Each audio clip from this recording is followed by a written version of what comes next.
After years of saying no plans for token, Coinbase and Base just slipped the script. At the BaseCamp 2025 summit, Jesse Pollack and Brian Armstrong confirmed they are exploring a native Base token. Nothing's official yet, but before we dig in, did you know only 40% of you are following us across all socials? Come on, guys, hit that follow button and collect our episodes on pods.media. Your support is what keeps the bros going. Thanks. Okay, let's unpack this monumental shift. The unexpected news from BaseCamp 2025 about a potential Base token isn't just a minor update. It's a seismic event in the crypto world. We're talking about a complete reversal of a long-held stance by one of the industry's most prominent centralized players. It absolutely is. And what's truly fascinating here, I think, is how much this announcement goes beyond just a simple product update.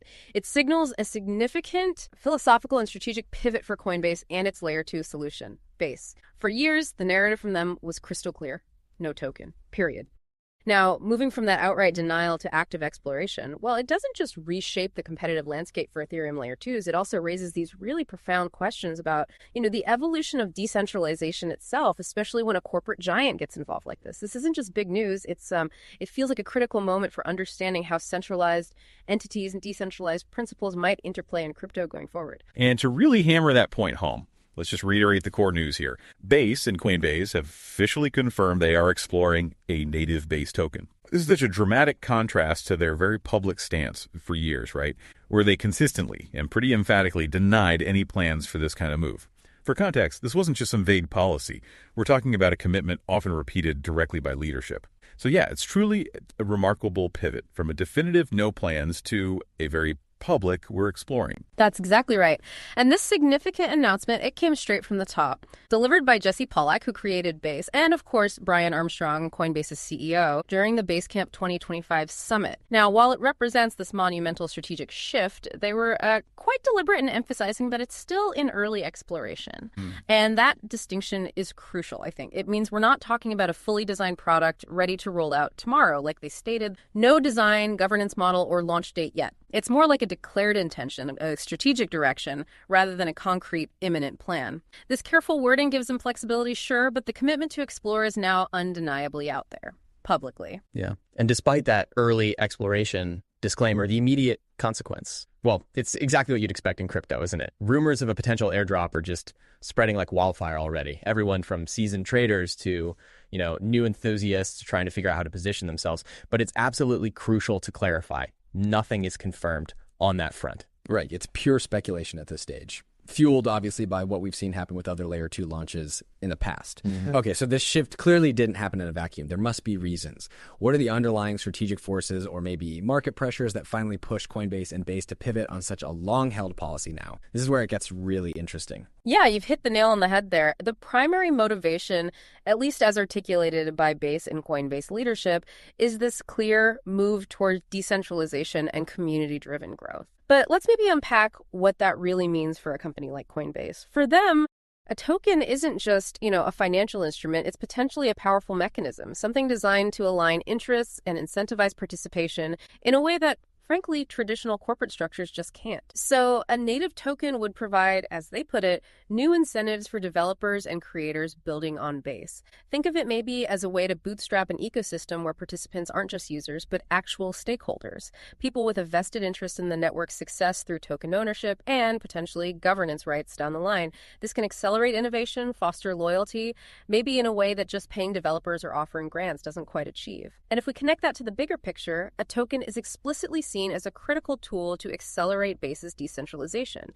the goal being to make it less dependent on Coinbase and more community-led. Now, that's crucial for the long-term health and resilience of pretty much any blockchain ecosystem. For a project like Base, which started from such a highly centralized point under Coinbase, a token represents a pathway, maybe the only pathway, to gradually distribute control and decision-making power. The challenge, of course, and it's a big one, is navigating this transition transparently while still juggling the corporate responsibilities that Coinbase, as a publicly traded company, absolutely must uphold. It's a real tightrope walk, isn't it, between that corporate obligation and the whole decentralized ethos. Right, a tightrope walk indeed.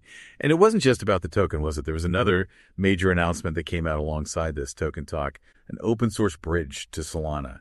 That seems like a pretty bold move, connecting two very distinct ecosystems. What's the strategic play there, especially when you think about it in the context of their decentralization efforts? That open source bridge to Solana, yeah, That's a really significant detail. It shouldn't be overlooked. It highlights Base's aggressive focus on interoperability. They're clearly not content just building a robust ecosystem within their own Ethereum Layer-2 silo. By building this direct open source connection to Solana, they're aiming to foster a more interconnected, maybe a more expansive Web3 landscape. The real insight here, I think, is how this bridge, if it's successful, could unlock totally new liquidity, new user bases, maybe even novel applications that were previously stuck in their own segments. It suggests a vision where Base becomes this kind of central hub or nexus connecting different blockchain cultures and potentially accelerating that on-chain culture they talk about just by making it easier for users and devs to move between these different worlds.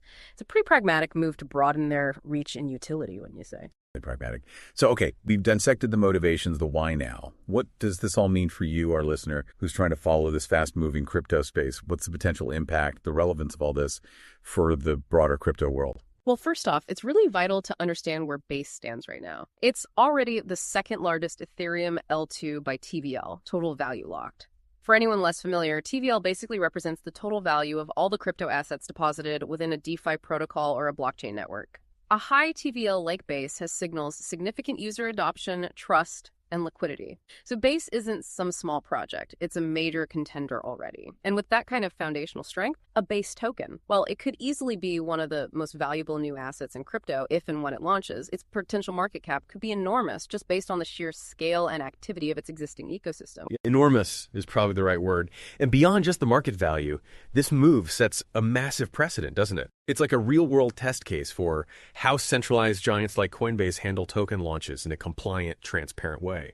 This could genuinely redefine the approach for what we might call big corp tokens, potentially establishing a new standard for how established financial players engage with these decentralized token economies, especially when it comes to regulatory clarity and, fair distribution. It's not just launching a token, it could be launching a blueprint for others. Absolutely. And of course, the immediate effect is that speculators are buzzing. You can feel it. There's significant excitement, obviously, about a potential airdrop for those early users farming swaps, bridges, and dApps on Base. And for those maybe less deep in the trenches, farming swaps, bridges, and dApps basically means users actively engaging with various applications on the Base network.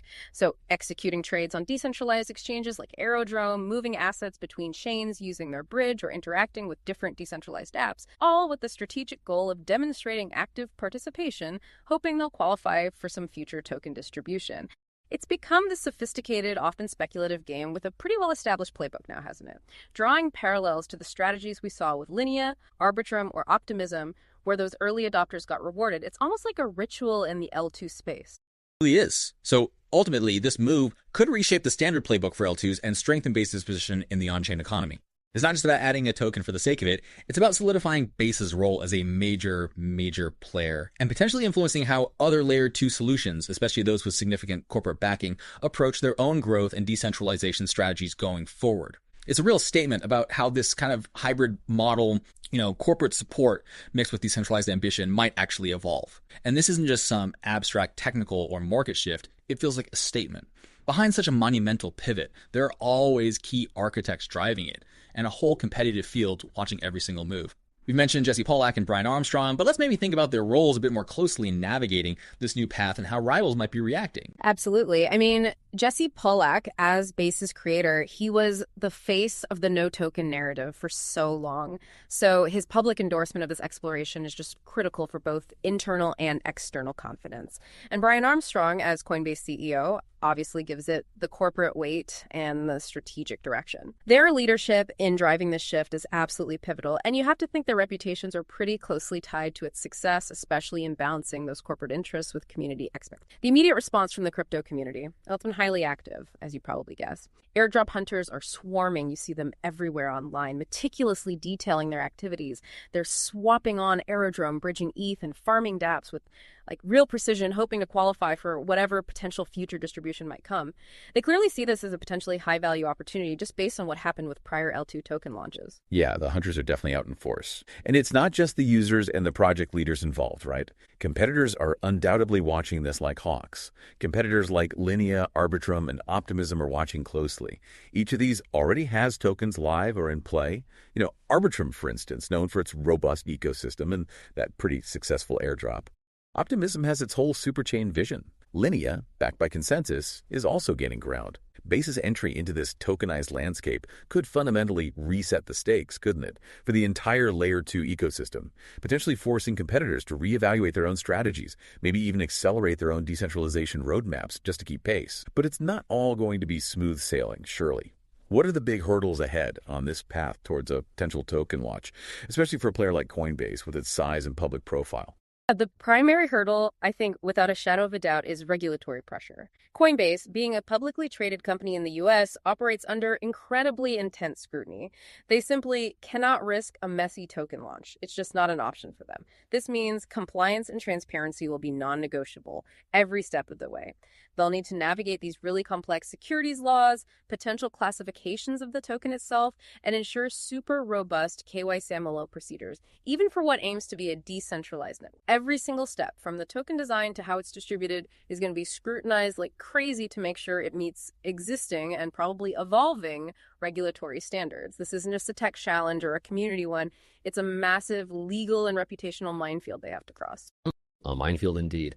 And then there's that ever-present risk of just speculation overload. If the hype completely outpaces the actual clarity on the design or the token's utility or even just the development progress, well, those expectations could crash hard. We've seen this story play out in crypto countless times before, right? Where unconfirmed rumors and just unsustainable excitement lead to pretty significant market corrections.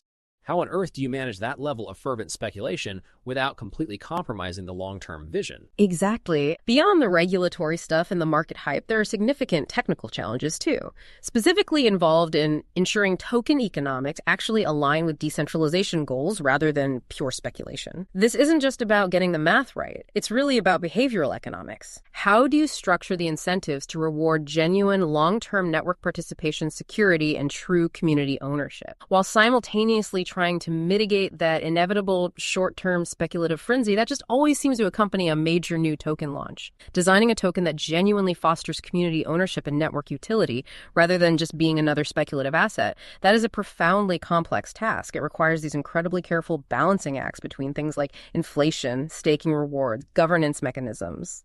It's tough. Okay, so turning our gaze towards looking forward, what kind of timeline are we realistically anticipating for all of this? Seems like a token launch is pretty unlikely in the short term. Yeah. Most experts I see are guessing sometime in, early to mid, maybe? What needs to actually happen between now and then? Yeah, that timeline feels about right. Seems realistic. Before any launch, Base absolutely needs to solidify its technical architecture.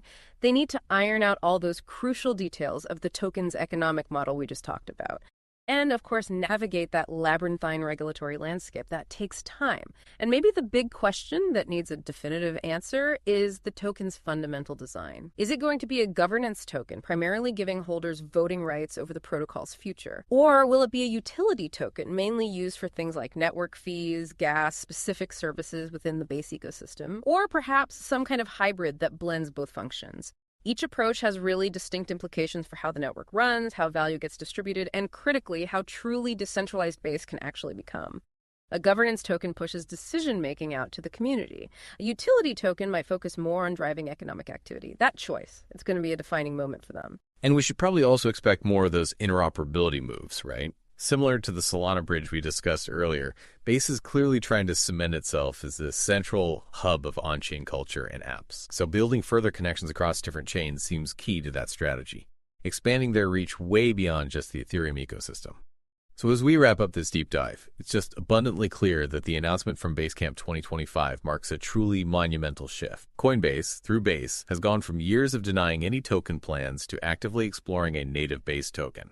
This isn't just news. It feels like a potential game changer for the whole Layer 2 ecosystem and really the broader crypto landscape. It has this potential to redefine what a big corp token even looks like and how centralized entities engage with decentralized principles, possibly setting a new bar for compliance and community engagement in the process. It truly does feel that significant.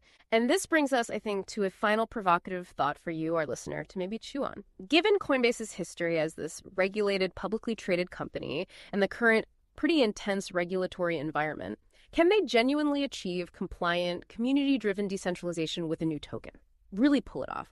Or will the inherent hype cycle of crypto just dominate the narrative in the end? overshadowing that incredibly intricate balancing act between corporate obligations and these decentralized ideals. What does this all mean for the future interplay between centralized giants and decentralized principles, especially as more established players start entering the tokenized world? It's a fascinating tension to watch unfold, isn't it? And one that will undoubtedly shape the next chapter of Web3.